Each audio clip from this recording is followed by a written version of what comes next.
Good Palm Sunday morning, people. Let's go in and check out the high tunnel and see what's on the agenda for today. So it's a little chilly outside this morning, but it's nice and warm in here. We got lots of work to do. Yesterday I did some pruning of some of our tomato bushes. I'm going to do that on the last part today. I'll show you how we do our pruning on our tomato plants. Also got to pull up these beets. I know I keep telling you that, but those are coming up out of the ground today so I can get my green beans in the ground. I'm not sure if I'm going to be able to till up on the outside and get my squash and zucchini in because we did get quite a bit of rain the other night and so it's very muddy outside. We'll see how we do with that later on this afternoon. Okay, so we got the beets pulled up. These are the little ones and these are the big ones. These are the ones I'll be canning today. Now we have all of this room right here for my bush beans. I'm thinking about going ahead and pulling up that spinach because it has already bolted. I might could get some good spinach off of it to go ahead and put in the refrigerator for us to eat this week, or maybe make a spinach soup, a cream of spinach soup. I've been wanting to do that. So now I'm going to get all this cleaned up and get all the weeds and the little seed thingies cleaned up, and then I'm going to put my bush beans in the ground. Okay, I've pulled up all the spinach and all the beets, and you can see I have some beautiful soil to put my Conteri bush beans in. So that's what we're getting ready to do. So this morning I'm going to be planting 4 types of green beans. I'm going to be planting the Landreth stringless, the Conteri, which is my favorite. I already have some in the ground, the Roma beans, and the Kalima beans. And we're going to do an experiment this year and see which one produces, what the heaviest producer is. So I'll label them and we can watch them throughout the year. So we have our soil worked in really good and we've got it patted down. This is very important if you're planting outside, because when the rain comes, if you don't have a big row or a mound for your squash and zucchini, it'll wash away. In here it's going to be pretty safe, but we will be watering them and we don't want to erode the mound down to where the seeds are level. We want the water to seep in and run down. So I'm going to put 2 seeds in each hole on each sides of these mounds. The first ones I'm planting are the Kalimas. And they don't need to be very deep, about 1 inch deep. And then we're going to go down probably about 6 inches maybe, and we're going to do it again.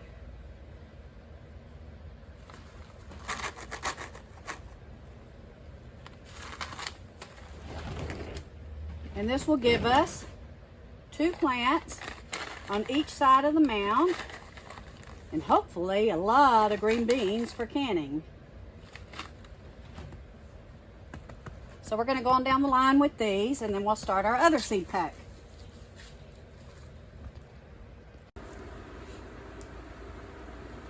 Okay, so you can see these are the Conteri beans. I planted 2 or 3 weeks ago. They're coming up quite wonderfully.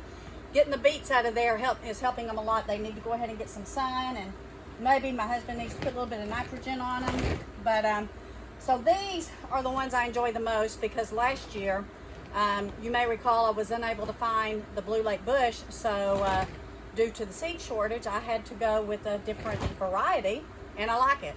So again, don't be afraid to look for different varieties or try different varieties if you're unable to find your favorite seed, because you just might well be surprised at what you get, and we were.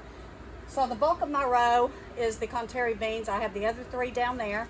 We're going to see how they produce this year and see which ones are the heaviest producers. As far as bush beans go, a lot of people plant them in succession, and that means they plant every 2 weeks so that they can enjoy fresh green beans throughout the season. We have done that before, but since I do can my green beans, I go ahead and plant them all at once because I want to can them all at once.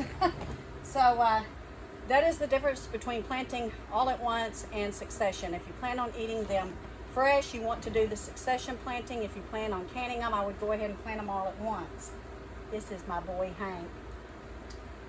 Anyway, so got all the seeds in the ground. We're going to water this down, and we should see some germination depending on the weather, you know, the warmth and the cold. If it gets cold this week, we should see some germination within probably about 10 to 14 days. So let's get on to the next project. So next on our agenda today is pruning back some of these leggy tomato plants. They are doing fantastic in the high tunnel, and I'm going to show you what suckers look like and why you want to remove them.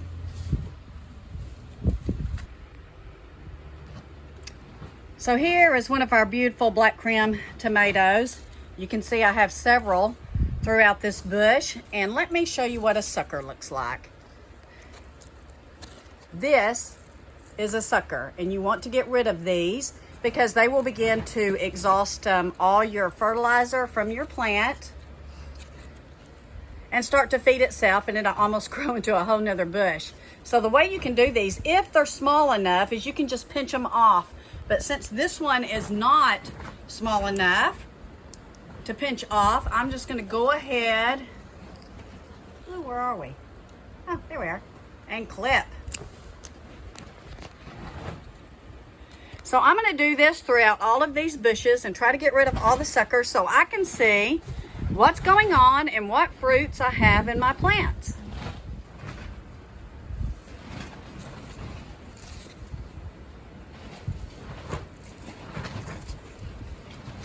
See, I was just able to pinch that one out. We're going to keep looking through here. Make sure we get them all off our plant. Here is one right here. I think it's still small enough to pinch off.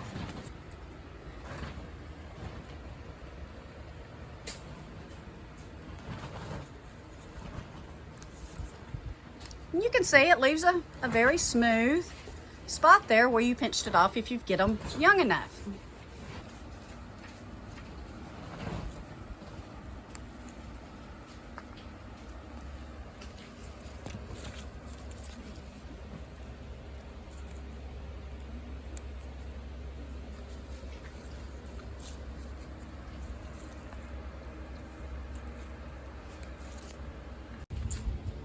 So that's the first step you want to start doing when you start maintaining your tomato plants, your tomato bushes, is you want to go ahead and get the suckers out. So what we've been doing here in the high tunnel, since these have grown throughout the winter, is there hasn't been, of course, any pollinators. So we've been pollinating them ourselves, and we have had quite a bit of luck. I know there's lots of little fruit in here, and what we've been doing is just taking a Q-tip, and we are touching each little flower.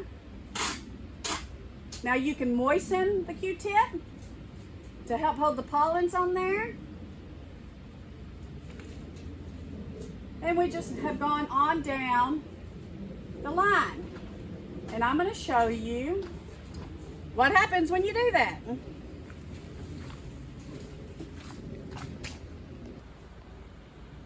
This is what happens when you do that. So you can see we have lots of little tomatoes growing all throughout this whole bush. Here is the one next to it. So that's what we've been doing all winter long. When our flowers start to bud out, is we just go through and touch each little flower with the Q-tip to try to help the pollination process. So a couple of other things that we tried to get these tomato plants to pollinate is we shook them a little bit. My husband used an electric toothbrush, hoping that the vibration would jiggle the vine and help it to pollinate. And I'm sure that helped somewhat, but we just don't think it helped as much as using the Q-tip. And the reason why we say that is because we've kind of tried to pay attention to where we are using the Q-tip on each flowers to see what we're getting from it. Now you want to be sure and use a different Q-tip for different varieties so you won't cross-pollinate. So when pruning your tomato bushes, a lot of people prune them back very heavily because you want to grow fruit and not foliage. But I tend to focus more on parts of the plant that looks a little diseased to me, so I can get it off the plant. You can see here I'm trying to get a little bit of mold. So that's what I focus on first. I like the foliage on my plants. I think that it is beneficial.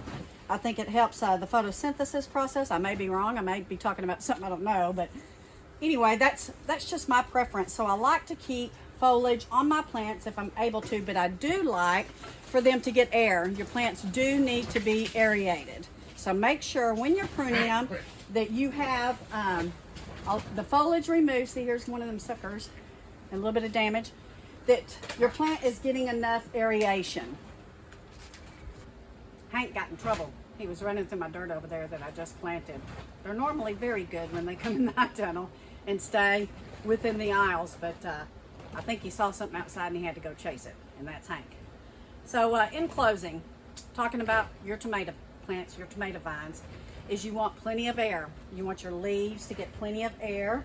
You want to get rid of diseased leaves, and this will keep you from having to maybe use a chemical, which we will if we have to, but just getting rid of the diseased leaves, any black spot, any kind of mold, and keeping the airflow up around your tomato bush and pulling those suckers will help tremendously. So I know that some of you are just now planting your tomatoes. You want to start being on the lookout from that, because your tomatoes will start to get suckers almost right away, and you really want to foster your main stalk. And my husband has pruned these down to one stalk. You want to try to keep it at one stalk, but then let it bush out, and it's up to you as to how much foliage you want on your plant, but just make sure you keep the airflow going and that there's nothing bunched up where moisture can get and disease can grow. So many of you know that in the past we've not used insecticides or herbicides in our garden because we wanted to eat as healthy and as pure and as clean as we could. So as the world events have begun to change in the last year, we want to make sure that our harvest is protected and we are using as benign insecticides as possible, and that is the neem oil.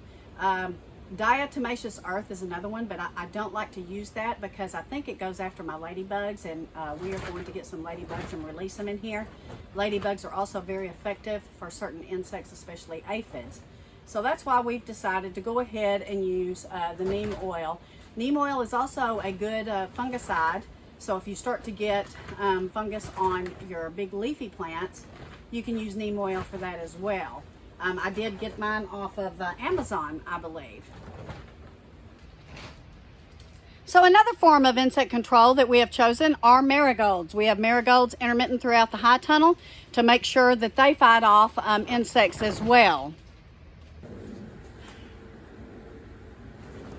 So we've gone over a lot today, guys. We've showed you about planting your bush beans, your green beans. We've showed you about pruning and removing the suckers from your tomato plants, how we're going to control our insects this year. I hope that this helps you guys. I know a lot of you are just now planting. So excited for you.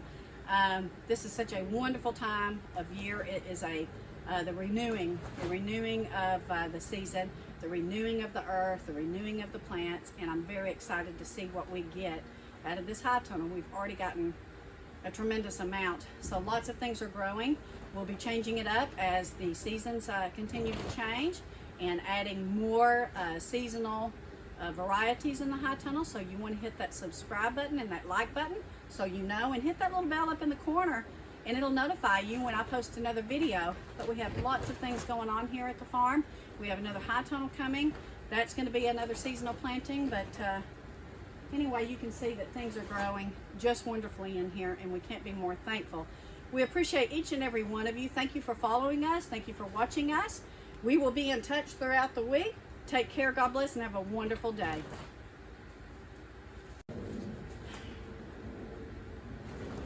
So we've gone over a lot today, guys. We've showed you about planting your bush beans, your green beans. We've showed you about pruning and removing the suckers from your tomato plants, how we're going to control our insects this year. I hope that this helps you guys. I know a lot of you are just now planting. So excited for you. This is such a wonderful time of year. It is the renewing of the season, the renewing of the earth, the renewing of the plants, and I'm very excited to see what we get out of this high tunnel. We've already gotten a tremendous amount. So lots of things are growing. We'll be changing it up as the seasons continue to change and adding more seasonal varieties in the high tunnel. So you want to hit that subscribe button and that like button so you know, and hit that little bell up in the corner and it'll notify you when I post another video. But we have lots of things going on here at the farm. We have another high tunnel coming. That's going to be another seasonal planting, but anyway, you can see that things are growing just wonderfully in here, and we can't be more thankful. We appreciate each and every one of you. Thank you for following us. Thank you for watching us. We will be in touch throughout the week. Take care, God bless, and have a wonderful day.